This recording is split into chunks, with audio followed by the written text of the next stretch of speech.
Happy Monday, Patriots fans. You are watching Patriots Today by Chat Sports. I'm Harrison Graham, back in the studio after spending last week at the NFL Combine. We got some free agency rumors to dive into, so let's go ahead and get to it here.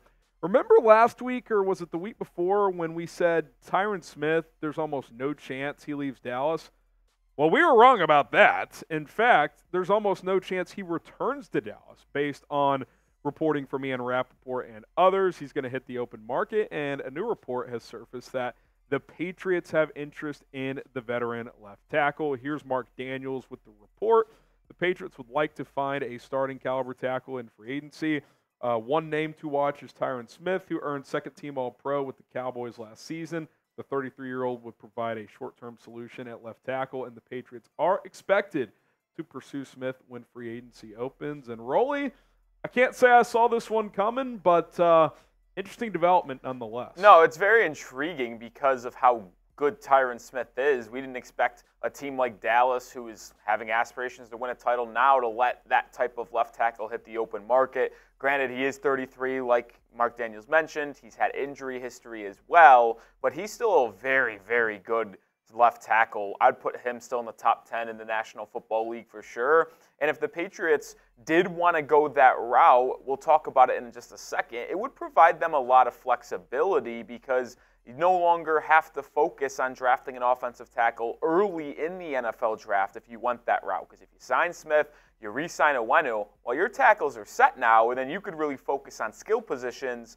in the NFL draft potentially. It just provides a lot of different avenues, and if Tyron Smith is willing to come to New England, assuming the Patriots throw him a bag, then I'm kind of okay with that. Yeah, I think that's something that needs to be understood. If you're going to get him, you're going to have to pay. I think that's why he's moving on from Dallas. I think Dallas probably threw a number at him, and him and his camp were like, yeah, I appreciate the decade plus I've had here, but I can get more money on the open market. So the good news is New England has plenty of money, about $100 million in cap, so they certainly have a chance to pursue Tyron Smith and go pay him big money. You wonder if he'll talk to Zeke at all after spending last season in New England as a potential just kind of outlet of what it was like playing in New England. I know it's obviously not Belichick anymore, but listen, if you could get him on a 1 or 2 year deal, even if it is a steep price for the short term, that certainly helps, and you can kind of focus more at quarterback and receiver. Maybe you add a guy in like the third round to develop behind him for 2025.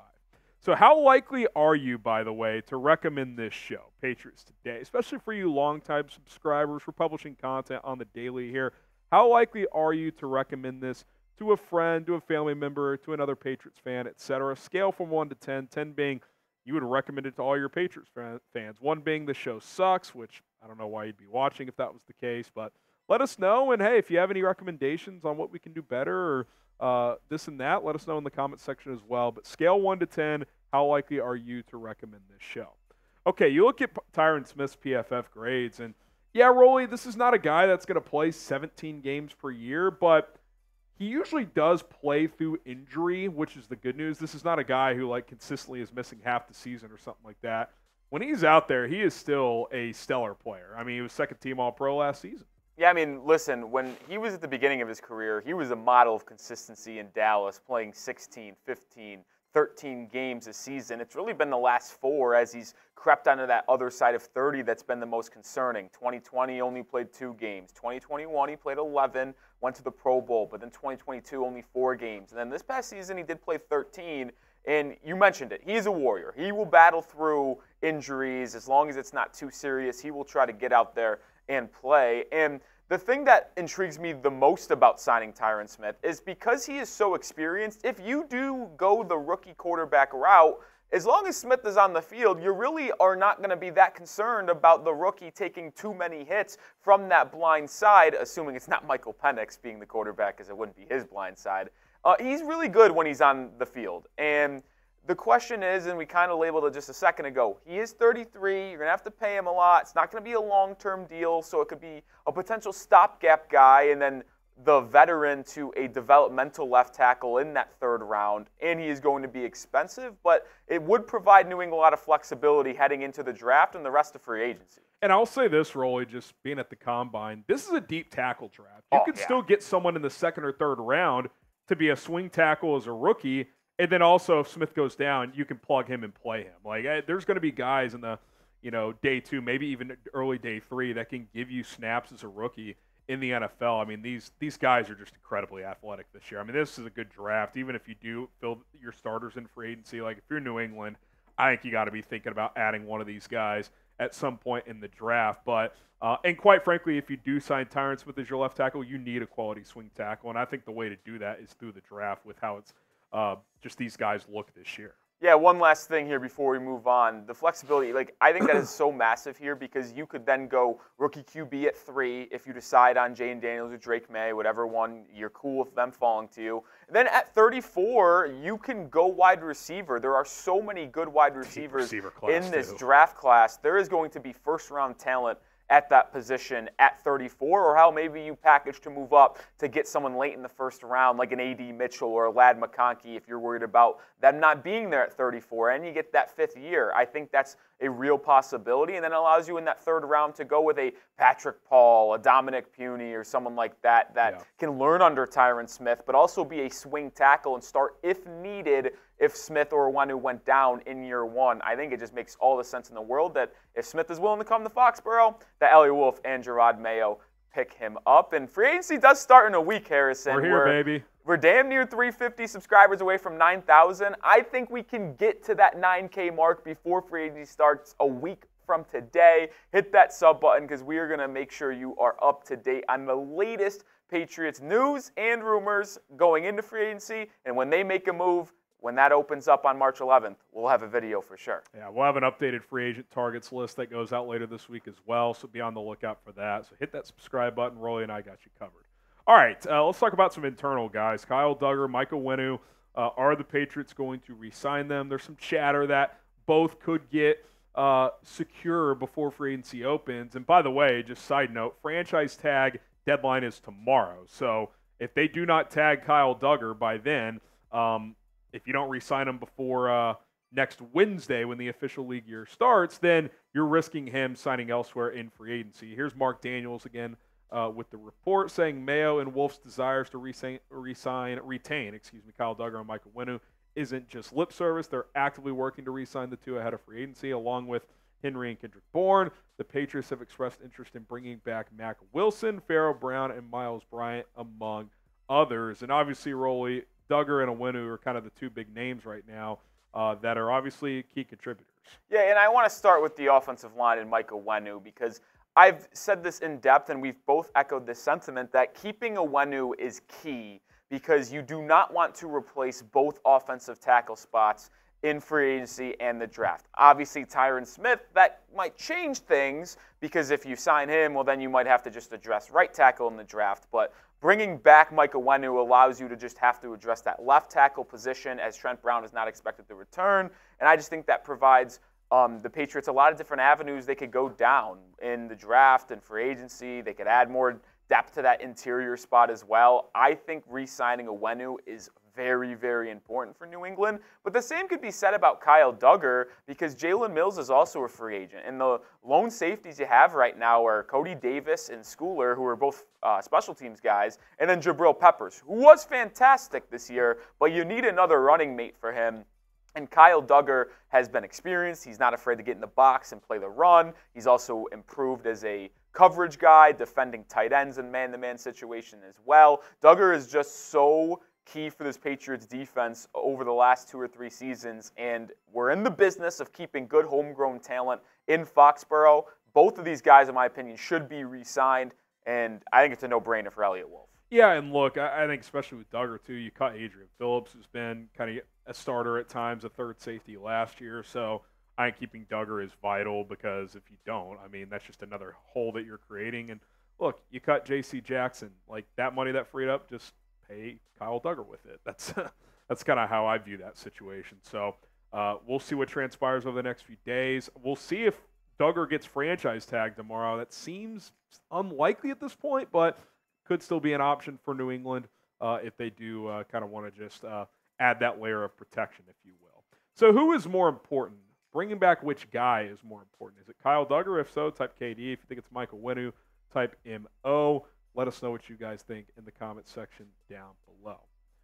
Let's talk about quarterback, the sexy position everyone wants to know about. Now, the Patriots apparently want to sign a veteran to pair with a potential rookie at number 3 to either A, have a quality backup, or B, have a guy that if you need to sit the rookie for a little bit that can step in and play. Once again, Mark Daniels reporting that as the Patriots seek a veteran quarterback to pair with the rookie, some names we've heard are Jacoby Brissett, Gardner Minshew, and Joe Flacco. Of that group, Brissett seems to be the most logical, while Flacco is the most divisive among Patriot staffers. And that's interesting, Rolly, because, I think most viewed Joe Flacco's career as kind of over, but he played at least at an adequate level for Cleveland down the stretch last year. Now, can he come in and be a full one-year starter? I don't think that'd be a great plan, but if you draft a rookie to pair with him, maybe that could work. I think the most key thing here is that both Flacco and Brissett worked with Alex Van Pelt in Cleveland. Flacco is intriguing to me because he'd probably be the cheapest out of those 3 quarterbacks mentioned, and he is the most experienced, obviously dating to his days back in Baltimore, where he could mentor a rookie quarterback better than those other 2 guys potentially. But if you're looking for someone who provides better play, it would be Jacoby Brissett. We're going back to 22 here when he was the starting quarterback as the situation with Deshaun Watson was unfolding, and he was very serviceable in that Alex Van Pelt scheme for Cleveland. 12-6 touchdowns, 2,600 yards. He was a fine quarterback. Obviously has experience in New England as well back when he was a young pup, and he started those couple games against the Texans and Bills during 2016 season when Brady was suspended and then Jimmy G got hurt. So he has familiarity with Jerod Mayo in that locker room, which makes him the most intriguing. I also think he's the most expensive. You can argue it would be Gardner Minshew because he started last year and had the Colts damn near in the playoffs, throwing for 3,300 yards.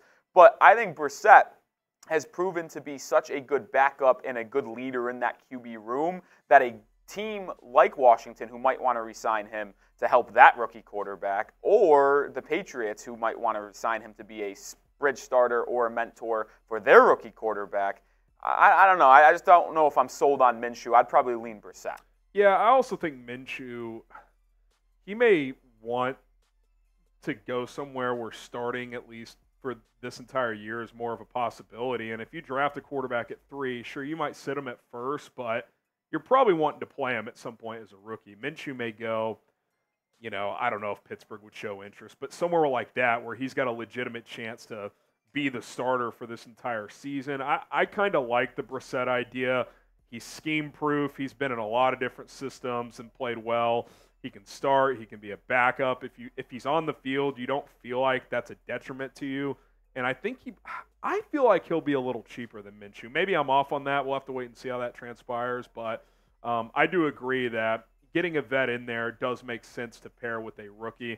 I know Bailey Zappi could still be in the fold as well. We'll see if he's on this 53-man roster. But I've always liked the idea of if you're going to go a rookie quarterback route, have a guy who's been there and done that as well on your 53-man roster and in that quarterback room. I think that's so valuable. Yeah, I absolutely agree. And if you guys had to pick a quarterback out of those 3 to sign to be the bridge starter or backup to the rookie at number 3, which one would be JF for Flacco, JB for Brissett, or GM for Minshew? I got opinions, and to be honest, I'm just taking one away. I'm taking the cop-out move and not selecting one. I'm just not taking Gardner Minshew because, one, I like that Flacco and Brissett both would have experience in Alex Van Pelt's scheme and the offense that New England is going to want to run. I also enjoy Flacco's experience and able to mentor that rookie quarterback over Gardner Minshew's a little bit. I also think Brissett would be a better mentor than Gardner Minshew. I think what you just said is completely true. Minshew is probably going to be more trying to be that starting quarterback rather than maybe helping the other guy out. Maybe that's a little harsh to say, but I think Brissett and Flacco know their roles as Minshew believes he might still be a starting quarterback in this league. Yeah, I'm saying I think Minshew will try to sign with a team where starting is a more plausible path. I think if he signs with New England, he's not an idiot. They have the number 3 pick. If they draft a quarterback, the idea of him starting the entire season, unless New England shocks us and drafts J.J. McCarthy and just wants to redshirt him, basically. Which, by the way, I told Rolly this, and he was not happy to hear, although I don't think New England would do it. My biggest takeaway from the Combine being there last week was that J.J. McCarthy's going to go very high. That's fair, as long as it's not top 3. I'd be surprised if it was 3 to New England, but don't be shocked if he goes top 7, top 8. But yeah, I think Brissett's the best of both worlds, Rolly. If you need him to start, you feel comfortable there. Good backup. He's played both roles. He's been in the NFL longer than a guy like Gardner Minshew as well. So I like that situation. If the price is reasonable, less than $10 million on a 1-year deal, I think that's something that makes sense for everyone involved. Yeah, completely agree, Harrison. And this is why you subscribe to the channel, because we are going to keep you updated on the latest surrounding New England, the rumors leading up to free agency this week. And like I said earlier, we'll make sure you are updated on every single signing New England makes, whether it be a re-signing or anybody added to the roster at all. We will have you covered. See you on the next video. Go Patriots, and hit that sub button.